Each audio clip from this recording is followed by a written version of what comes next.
Hello friends.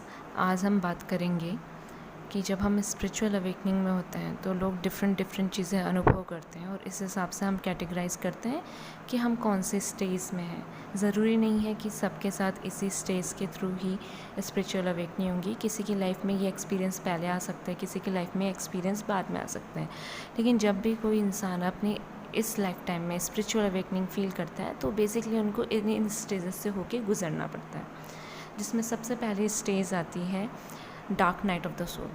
Basically जब हम बच्चा पैदा होता है तो बच्चा इतना ज़्यादा मेटरलिस्टिक वर्ल्ड से कनेक्टेड होता है कि वो कभी भी डायरेक्टली स्पिरिचुअलिटी की तरफ आना नहीं चाहता। तो कुछ ना कुछ ऐसा होता है लाइफ में आत्मा के साथ कि बहुत ज़्यादा धक्का लगा होता है।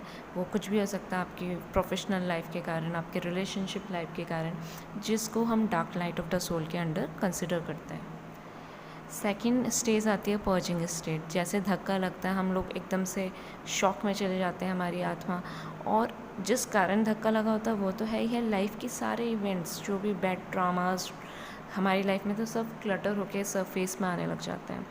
जिस तरह से जब समुद्र मंथन हुआ था तो पहले विष बाहर आया था, उसी तरह से हमारी अभी तक की लाइफ टाइम में जो भी हमने एक्सपीरियंस किया होता है, जो हमारे साथ नेगेटिव हुआ था, वो बाहर आता है। And that stage is purging stage. And yeah, it's painful, but once you cross this stage there is much more to go ahead. Third stage is cocoon stage. जब सोल को एक शॉक लगा होता है, सारी चीज़ें पर्ज होकर बाहर आ रही होती हैं, कोई भी रिलेशनशिप, कोई भी चीज़ हेल्प नहीं कर रही होती है, then we come to into a zone of cocoon. जैसे कैटरपिलर को बटरफ्लाई बनना होता है तो वो अपने चारों तरफ एक कुकून बना लेता है, उसी तरह से हम लोग भी अपने चारों तरफ एक कुकून बना लेते हैं। आइसोलेशन में चले जाते हैं, बाहर की तरफ ना देखते हुए अपने इनर सेल्फ को देखना शुरू कर देते हैं, स्पिरिचुअल बातें सुनने लग जाते हैं। इन सब चीज़ों की तरफ ज़्यादा हमारा रुझान बढ़ जाता है।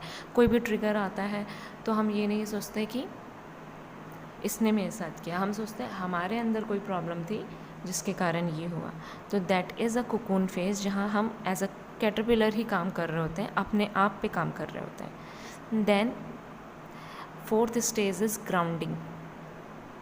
Grounding of everything. जो भी हम सीख रहे हैं, जितना बड़ा पेड़ होता है, जो पेड़ फ्रूट्स दे रहा है, उसकी रूट्स उतनी ही गहरी होती हैं। तो हम भी ग्राउंडेड होते जाते हैं। हमारा डिस्पाइट ऑफ जो भी हमने रियलाइज़ किया, हम नेगेटिव एस्पेक्ट में ना सोचते हुए दूसरों की हेल्प करना शुरू कर देते हैं।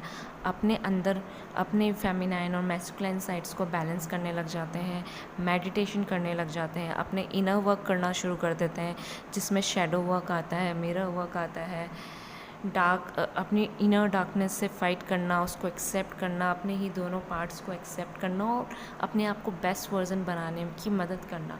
That is in grounding phase, जिसमें बहुत सारी चीज़ें अगेन आती हैं।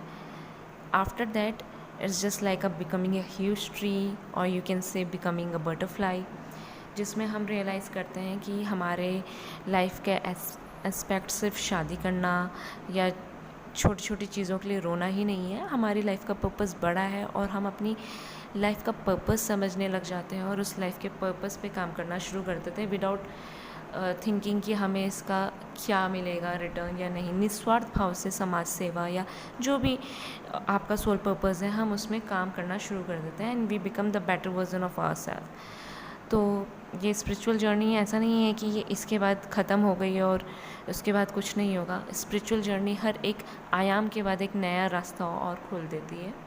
And yes, initially spiritual journey बहुत पेनफुल होती है क्योंकि सब कुछ हमारे से छूट रहा होता है, हमारी ईगो सेल्फ ख़त्म हो रही होती है। But later on we realised कि जो भी ये जर्नी थी ये बहुत ब्यूटीफुल थी। और इसमें जो की नोट मैं आप सबको बोलना चाहूँगी इज़ दैट सरेंडर। जितना ज़्यादा आप सरेंडर रहेंगे उतना ज़्यादा आपके लिए अच्छा रहेगा दोस्तों। सरेंडर ऐसा नहीं है कि आप पे जॉब आ रही है आप काम ना करें, आप काम कीजिए, आप अपना काम भी कीजिए। आपको अपना मेटेरियलिस्टिक एंड स्पिरिचुअल वर्ल्ड में बैलेंस बनाना सीखना है, ठीक है। लेकिन सिर्फ मेटेरियलिज्म के पीछे भागना वो गलत बात है। बैलेंस बनाना बहुत ज़्यादा ज़रूरी है। जितना ज़्यादा सरेंडर रहेंगे, हमारे साथ जो भी हो रहा है वो हमारे साथ नहीं हो रहा है, वो हमारे लिए हो रहा है। हमारी सोल लेसन्स लेके आई है ताकि हम लोग सीखें, अपने ट्रिगर्स पे काम करें और एक बेस्ट वर्जन बनकर बाहर आएँ। तो मेडिटेशन कीजिए, गॉड पे भरोसा कीजिए एंड दैट्स ऑल।